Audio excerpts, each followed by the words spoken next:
आजपर्यंत वातावरण किंवा राजकारण बघताना आमच्या या वाळवा तालुक्याचे नेतृत्व करणारे म्हणजे जयंत पाटील आणि त्यांनी आजपर्यंत जिल्हा परिषद असो पंचायत समिती असो या राजकारणात जे उमेदवार देतील ते निवडून येतातच असं आजपर्यंत त्यांचं ठाम आहे. आणि हे उमेदवार निवडून का येतात किंवा जयंत पाटील ह्या उमेदवारांना उमेदवारी तरी का देतात तर जयंत पाटलांचं नेतृत्व जे आहे ते आमच्या गावात विकास करणार आहे.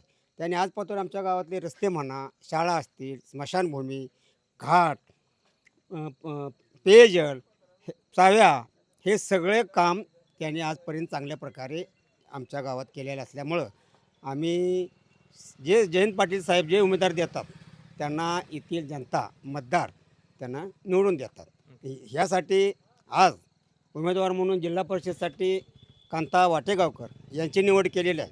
तर रुपाली सपाटे हे मागील 5 वर्षात ते उमेदवार होते. पंचायत समितीच्या त्या ताकारी गणातून ते उमेदवार होत्या. त्यांनी चांगल्या प्रकारे काम केलेलं आहे.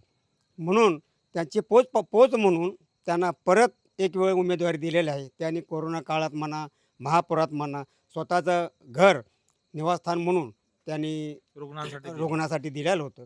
आणि ह्यासाठी समाजकारणात ही माणसं सक्रिय आहे. सक्रिय आहे म्हणून हे उमेदवार निवडून येतात.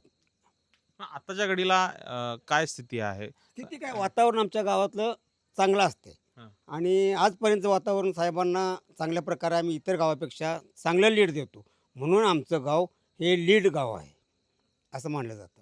तसंच या आताही राहील. राहणारच. अशाच नवनवीन अपडेट्ससाठी डिजिटल कोल्हापूर चॅनेलला सबस्क्राईब करायला विसरू नका.